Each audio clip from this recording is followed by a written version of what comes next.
Mike Levin, a realtor here, homes by LV Levin Real Estate Team, HLV Contractors. Thank you everyone for checking out my YouTube videos as always. I try to always keep real estate minded videos for you guys to watch, learn from, and be motivated with. So today I got my man, my brother, my partner in crime, Shabazz Bailey. Here we're going to speak as far as information about the credit repair, what he's able to do for you, what he needs from you to also make sure that you can help him increase your credit and put you guys in a position to buy a home or anything else out there that you may want to use to leverage your credit with. So Shabazz, man, I appreciate you being with me today. It's a blessing, man. I appreciate you, man. We down here in ATL too, by the way, man. I had to come out and check my man because this is something I felt like as if I had to give to you guys. A lot of my clients would come to me looking to buy a home. We always have, credit issues, and I want to make sure I get you guys the right answers, information that you need to progress, so we can get you the keys to your first home. So, my brother, thank you. So, let everybody know, who you are, what you stand for, and what you do in this credit thing. Basically, my name is Shabazz Bailey. I'm out here in Atlanta. Initially, I'm from New York. That's where I met Mr. Levin at. I own a company called FundZip. Our foundation is doing credit repair, but we also do small business financing. We also do alternative lending in the real estate game. And for me, once this segment is over with, I just want you guys to know the difference between Google and generic information from credit that you can find things on Google and YouTube from somebody who's actually a board certified credit expert. So, take that with a grain of salt, and hopefully I can prove you guys right at the end of the segment.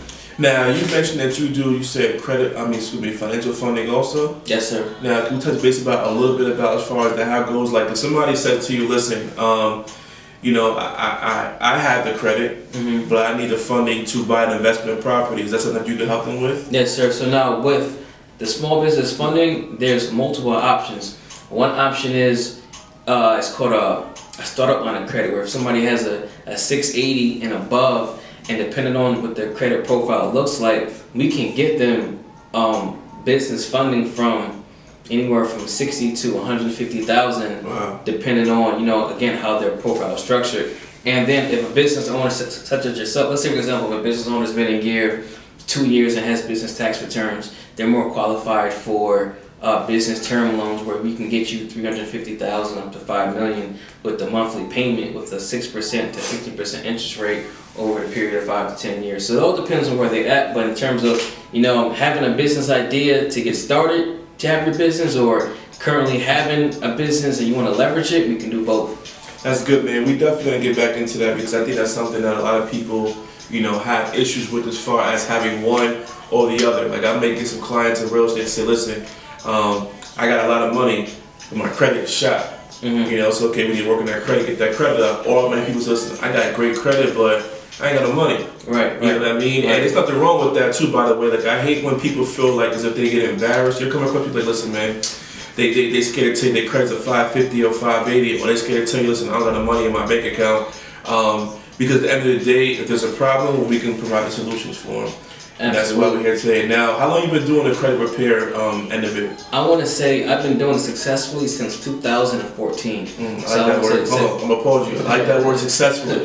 Because some of y'all just doing it. Right. You know what I mean? Right. So he made sure, like I know he's doing it successfully, since 2014. But what do you, how would you define successfully?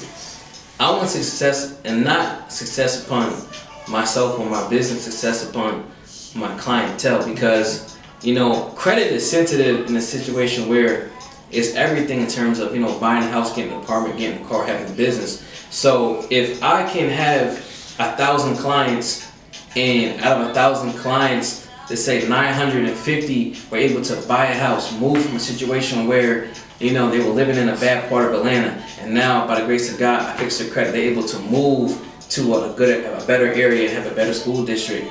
That to me is success, because nothing to do with me. It's about me pouring in and me hearing about somebody's situation and say, all right, you want to do this? How can I help you get to that goal in the shortest time period? And that's what I'm everybody. Yeah, and it's crazy because as two people involved in the same line of business as far as real estate, we all work together to make sure that we get the common goal. Right. So when they called me about wanting to buy a house, my common goal is to get them from the idea to buy a house to get them to the keys to opening those doors. But a lot of people play factors in between those stages, and you're one of those people. So you may be able to come to me and say, listen, I don't have the credit right now to buy a house. Doesn't mean that you won't have the credit at some point in time to get there. You know, allow me to position you guys with the right person, that's my man right here, and it'll get you the credit as far as what you need to get there. And also too, if you need it, he can get you the funding. Also, we just found out as well. So when you have those two things right there, and then we put you onto a mortgage specialist, get you pre-approved, then from there we start looking at houses, get your offering accepted, boom, boom, boom. Next thing we're at the closing table. But it all starts with the decision and the understanding that no matter what you need to get it done, we can get it done for you. So, with you doing what you've been doing since 2014, which is 6 years right now, what are the challenges you see coming across as far as dealing with trying to repair people's credit and stuff like that? I'll say the biggest part is definitely transparency, because some people will be in a demographic where they make a lot of money, right? And then they're embarrassed because they have poor credit. And then some people have poor credit and they're just embarrassed all around. But the situation is, I have clients right now who make $7 million a year whose credit is below 600, and it's because they have a low financial IQ. And it all starts with, first thing is first is people come to me and say, it's probably the same thing with you in terms of buying a house. Oh, I want to buy a house, so I want to fix my credit. Oh, what's your credit? Oh, I have no idea. Right. You know, and people be afraid to, and mind you, it coincides with people checking their bank account every day. Same thing with checking their credit. You know what I mean? Like, for me, you got a credit, you got to monitor, because any little thing can change it from being a 680 to a 400. Right. So just how people have, you know, they want to monitor their health, they want to monitor wherever they work at to make sure, you know, they're on a path to get a promotion. You got to have that same energy and consistency with monitoring your credit. It's just as important. Now, what are certain things that, all right, people do to damage their credit? Like you said, they go from a 600 to a 480. What are those small things in between that time frame? And also, too, how quick can your credit be damaged? Like, we all know it takes a lot of credit to increase. Right. But how can it seem like it takes 10 times faster for it to decrease? Because a lot of the times, one thing I see that's the most detrimental in your credit profile is having a late payment. Like, there should be no reason why that people, let's say for example, me, you know, I got 12 credit cards and all of them are on automatic payment, because I understand that if I pass that 30-day threshold and have a late payment, not only is it going to drop my credit almost 100 points, but the process of getting it removed is so extensive that it's not even worth it. Like, and a lot of times too, with the new FICO 10 method, a model that just came out, that late payments and new negative derogatory marks in your credit profile hold more weight than what they once did. So it's like, you know, having late payments or people not being transparent in terms of what's actually on the credit profile and not even understanding your credit profile. All these things play into the bigger factor of actually repaying your credit to hit that individual goal. It's funny you say that too, because I know me personally had a situation with my credit where you know, with me having a couple different investments, I'm always running my credit, you know, dealing with these banks and things like that. And I get my report, and sometimes I'll be like, listen, why is this still showing up on my credit when I paid this off, or I got rid of this vehicle 5 years ago? You know? And does that play a factor when you have quote unquote unused items on your credit report? Like, if you have a credit card that you know you paid off but it's still showing up, should you just get it removed totally from your report, or keep it on there? Does it help you in a way, or does it hurt you? It honestly is an algorithm, because if you have a credit card that you didn't, a lot of times too, like if you have a car loan that you paid off and now that it's closed, it's something where it may be better to keep it on there, because it may still be reporting as a open account or an account that's on your credit profile. Right. Because, you know, it's just not paying your bills on time, and, you know, having a certain type of utilization rate. That's important, but it's also in terms of how many accounts that you have, you know, how open your accounts have been. So sometimes too, it's, you know, each situation is different. Like, you know, I can see somebody where I'm like, you know what, this is negative and you need to remove it, or on the contrary, so you know what, you might as well keep these 1 or 2 things on here, because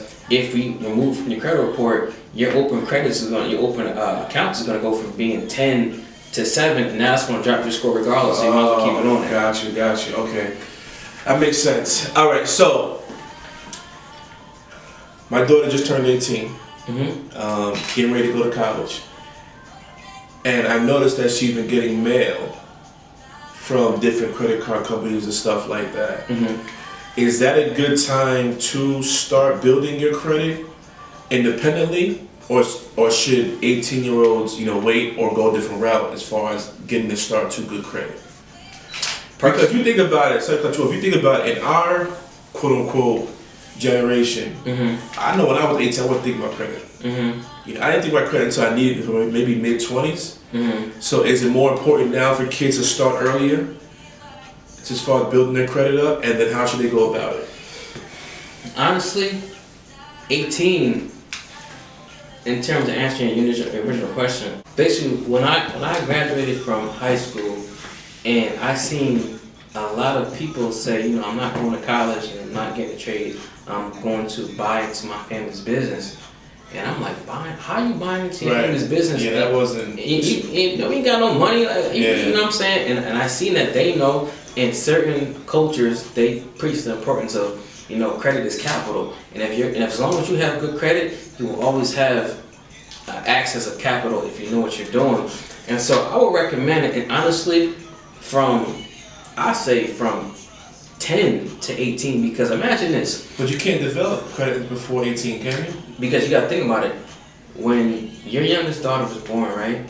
She was given a social security number. Yes. You see what I'm saying? So now, let's say for example, if your credit is a 780, whatever the case may be, and you put her as an authorized users on some of your cards, and now she could be 5 years old, getting offers in the mail from credit cards, and let's say you starting to build her credit up, she can, and without even knowing, she can be 18 and graduate from college and saying, you know what, Dad, I don't want to go to school, I want to start my own business. And because you have knowledge and you have a high financial IQ, you can say, you know what, you got an 800 credit score, let's leverage that 800 credit score and get you a bag of 100,000 from credit cards that can be liquidated as cash, lines of credit, where now 100,000 can fund the majority of businesses. Right. You see what I'm saying? So let me ask you this then. Because I know what happens is, I know you probably get this a lot too, because we do live in a world people don't want to invest in themselves. It's a majority don't, in my opinion.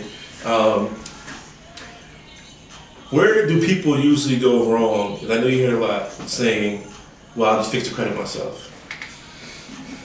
A lot of the times, and this is the honest to God truth, people will Google and get a document and then use that document and then, get a credit monitoring site, use that document and put the negative information on it and send it out. So one of the credit bureau's tactics is to send you a letter back saying everything was verified. So now if they say everything is verified, you have no methods to do a second, third, fourth, fifth, or sixth round of disputes. Right. And so now you're like, all right, and most people get discouraged where if you said, all right, I'm going to move it off my credit report and it comes back being verified, now you're like, all right, this credit repair thing don't work, or the worst thing you can do is let me call these collection companies and negotiate with them and come up with a payment plan where with the right strategy, like quiet as kept. I just got $110,000 in charge off somebody's credit report where now they can go get more funding and potentially get $110,000 worth of funding, because it takes sometimes 1, 2, 3, 4, 5, 6 rounds to get everything off. How long did that take you? And that particular client, 60 days. So in 2 months, and what did this score jump up to?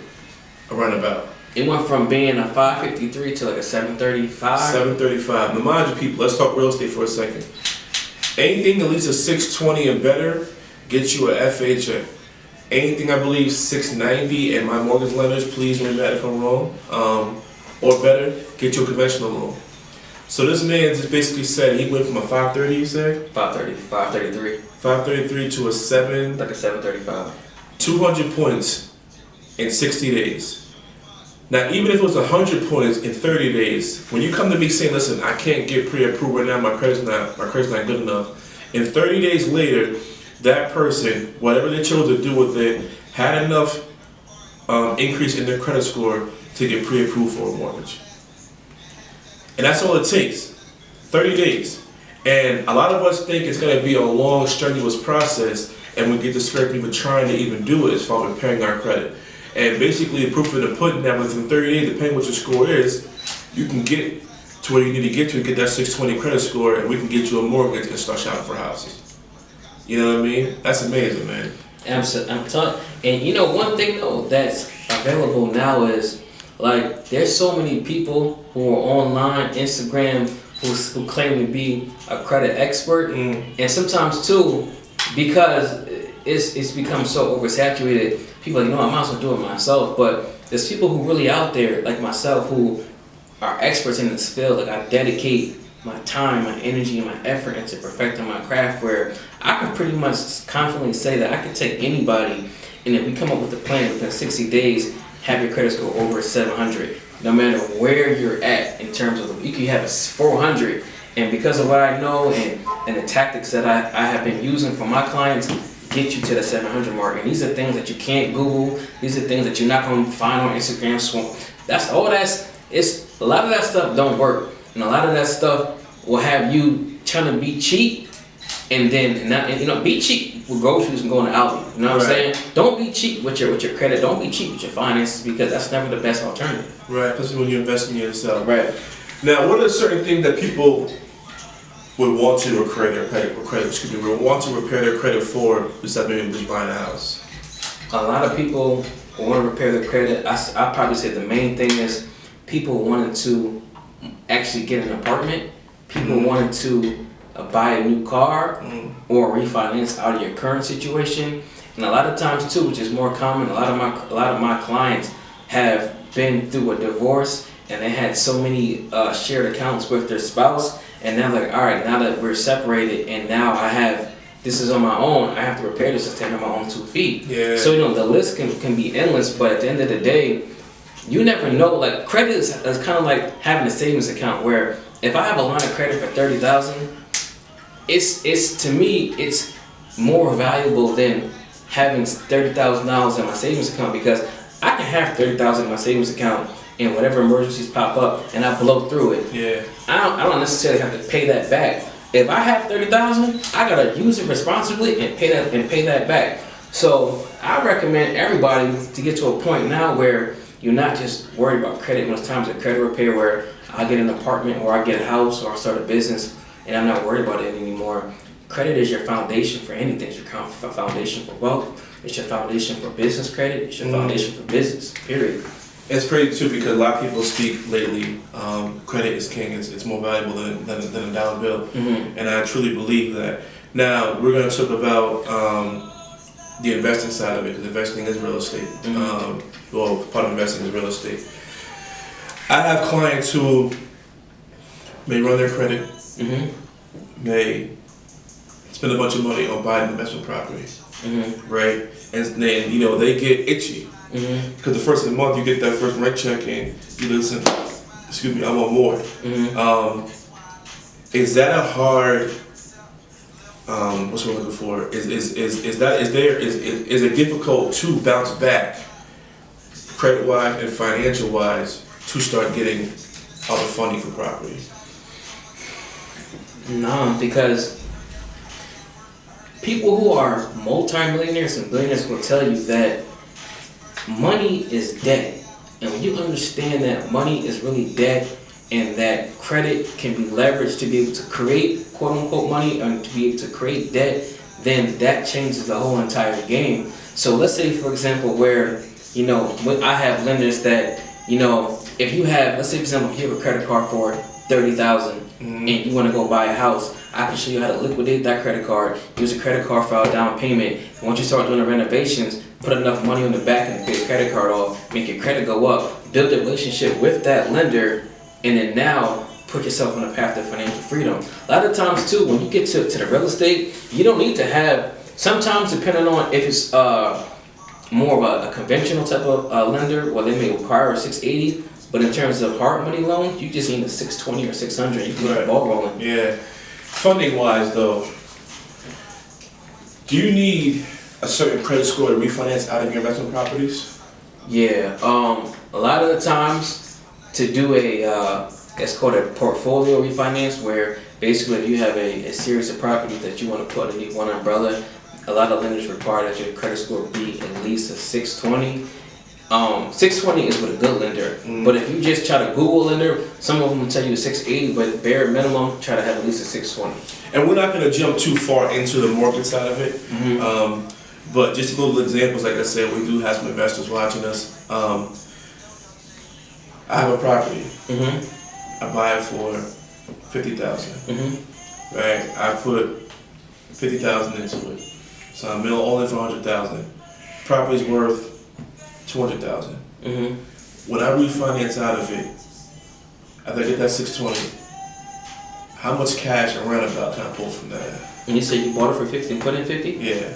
So with the 620, you can get up to 75% of the loan to value ratio. So let's say 75% of 200,000 is 175,000. So now you can take the 175,000, pay off the 100,000 that you owe, and put the 75,000 in your pocket. And if you smart and if you know how to I don't want to say manipulate the laws, but if you know how to use the tax strategies to your advantage, you take that 75,000 and reinvest it into real estate, and now that's all tax free.